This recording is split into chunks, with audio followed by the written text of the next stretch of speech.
the word analyze actually literally means to break down. So kind of in Greek, lys is break, ana is down, right? So it literally means to break down.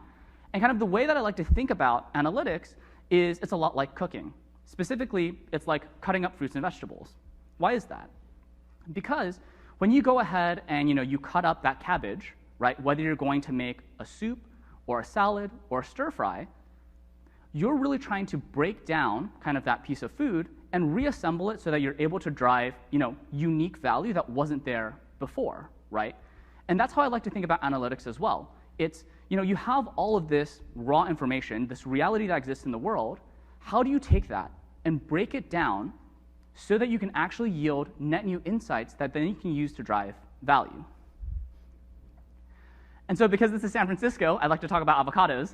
And so the thing is, there are a lot of ways to do a good analysis, just like there are a lot of ways to cut avocados, depending on whether you want to make guacamole or if you want to make a salad, or whether just based on whatever dish it is that you're looking to make, you might cut your avocado very differently. But surprisingly, there are a lot of bad ways to cut avocados too. And so that's really cringeworthy, right? Like that looks really bad. And one of the things that I think people don't necessarily realize is that when they're cutting fruits and vegetables, right, there are actually a lot of assumptions that you're bringing to the table that you're actually working around, right? So this person, when they cut that avocado, they cut it in the way that they might cut a carrot. A carrot you kind of cut from one end to the other, right, in slices. And that has a fundamental assumption that in the center of that carrot, it's still edible, right? But an avocado has a pit that you can't actually eat. And so the problem of cutting up your avocado incorrectly is that it actually creates negative value. It detracts from you. Now you have to invest all of this extra effort to be able to get it to be something useful. And I'd say it's very similar in analytics. Kind of, if you're not aware of the assumptions that you're bringing to the analysis, and if you're not aware of kind of which assumptions are being violated, that can cause you to actually take a step backwards and not make forward progress, right? So again, kind of in terms of cutting avocado, the reason why you can cut to the pit is because there's a pit that you can't eat, whereas in carrots, you can just cut right through that. And so I think another example, right? So when we think about a square versus a rectangle, let's say that we want to look at the areas for each.